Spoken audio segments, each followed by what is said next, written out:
अगर तुम्हारा सिलेक्शन नहीं हुआ बेटा तो इस समाज में जीना बड़ा मुश्किल हो जाता है, क्योंकि यहाँ के ताने बहुत तकलीफ देते हैं, चाहे वो आपके रिलेटिव हों और चाहे आपके फ्रेंड्स हों और चाहे आपका समाज हो और चाहे घर के पेरेंट्स क्यों ना हो, वो भी क्या करते हैं, ताने देने की कोशिश करते हैं कि मैंने तुझ पे इतना पैसा खर्च कर दिया है, मैंने अपने घर को गिरवी रख दिया है, मैं कर्ज में डूब गया हूँ और तू पता नहीं क्या कर रहा था 2 से 4 साल तक लगातार किसी चीज़ की भी तैयारी कर रहे हो, कोई भी एग्ज़ाम की तैयारी कर रहे हो, इस तरीके के आपके पास ताने बहुत आएंगे। तो ध्यान रखिएगा, अगर आप सिलेक्ट नहीं हुए हैं, सिलेक्ट हुआ बच्चा हमेशा वो अपने पेरेंट्स को अलग अलग तरीके के मोटिवेट देता है और उनके पेरेंट्स जो होते हैं सुनने की कोशिश करते हैं। जो सिलेक्ट नहीं होता है, क्या उसके दिल के अंदर दिल नहीं होता है, दिल उसके अंदर भी होता है, बट वो थोड़ा सा भटक चुका होता है, उसको कोई संभालने वाला नहीं रहता है, उस पर सभी लोग ताने मारने की कोशिश करते हैं। तो मैं उन एस्पायरेंट्स के पेरेंट्स से बात करना चाहता हूँ, अगर आपका बच्चा इस मोड़ पे खड़ा है तो आप उसका साथ ना छोड़िए, बल्कि उसके साथ डटे रहिए, कंधे से कंधा मिलाइए। हो सकता है कि उसने इस फील्ड में ना परफॉर्मेंस कर पाया हो सकता है किसी दूसरी फील्ड में अपना परफॉर्मेंस दिखा सके, वो अपना जो है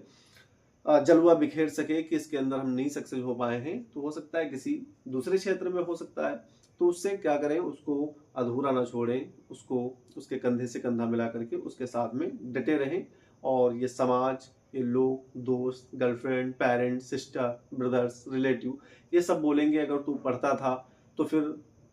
तू फेल कैसे हो गया, तू कुछ बन क्यों नहीं पाया है, ये सारे आपके पास ताने आते रहेंगे। तो ध्यान रखिएगा, ये तुम्हारा बेटा है, तुम ही को चुनाव करना है इसका, तुम ही को सिलेक्ट करना है और तुमको ही इसकी फीलिंग को समझना है, क्योंकि आप नहीं समझेंगे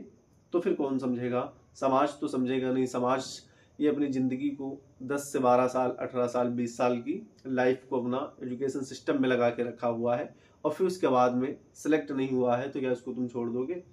आज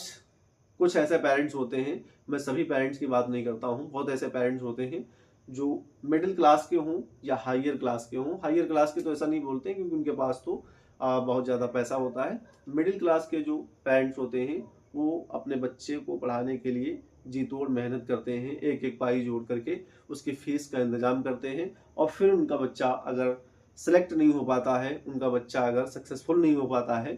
तो वो अपने बच्चे पे ताने मारने की कोशिश करते हैं। तो मैं उनसे कहता हूँ, थोड़ी सी मेरी 2 लाइनें हैं, ये हर समाज में, हर जगह, हर सोसाइटी की बात कर रहा हूँ। ऐसा ना बोलिए कि मेरा कर्ज जो है तुमको पढ़ाने में मेरा इतना पैसा खर्च हो चुका है और मैं कर्ज में डूब चुका हूँ, आज तेरी वजह से मेरे पास कुछ भी नहीं है रह गया है मेरे पास, मैं तो सब तेरी फीस पे लुटा दिया हूँ और तेरे खाने पीने के इंतजाम में मैंने लुटा दिया है। तो मैं उन पेरेंट्स को ये कहना चाहता हूँ, 1 मिनट की बात है, मैं उन पेरेंट्स को ये कहना चाहता हूँ कि अगर आपका बच्चा सिलेक्ट नहीं हुआ है, सक्सेसफुल नहीं हुआ है, हो सकता है वो दूसरे फील्ड में कहीं पर सक्सेस हो सके,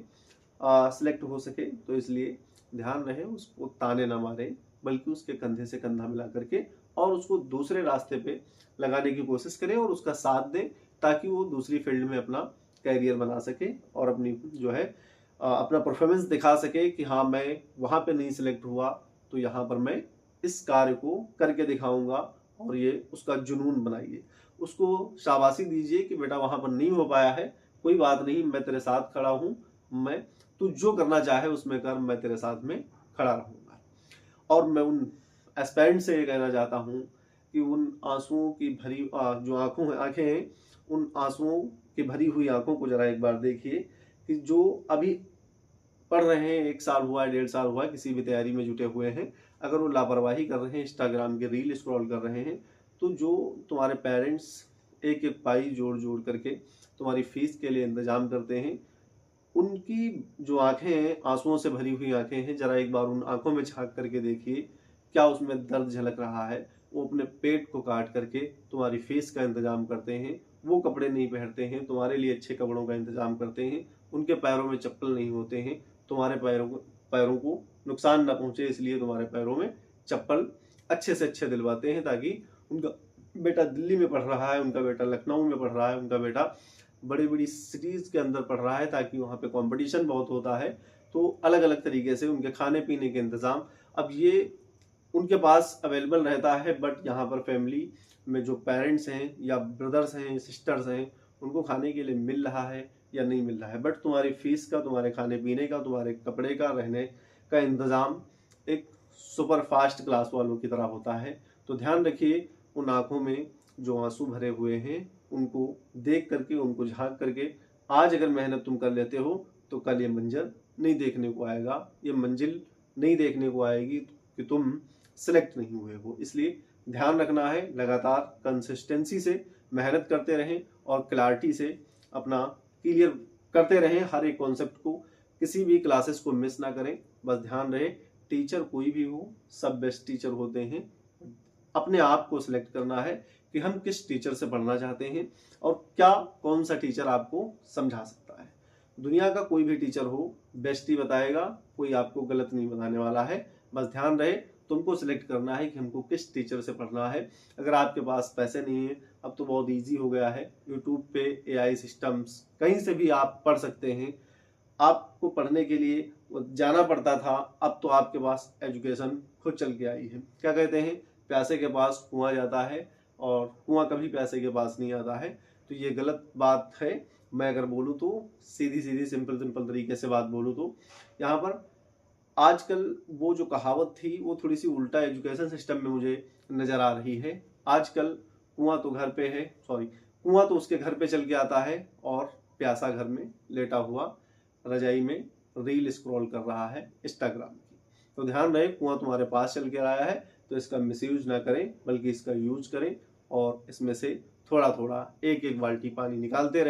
रहें, ताकि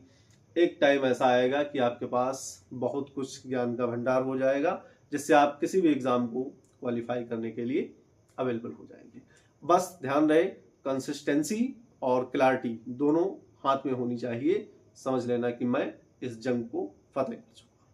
मैं BWC वाला, आपका हम सबका ब्यूटीफुल चैनल BWC वाला ऑफिशियल। अगर आपको साइंस में कुछ जानना है तो आइए यूट्यूब के दूसरे वीडियो पे मिलते हैं और आपको बेहतर तरीके से पढ़ाया जाएगा। चाहे आप जी की तैयारी कर रहे हैं, चाहे नीट की तैयारी कर रहे हैं या किसी भी कॉम्पिटिटिव एग्जाम की तैयारी कर रहे हैं, खास करके class 11th 12th 9th 10th। मिलता हूँ नेक्स्ट वीडियो में।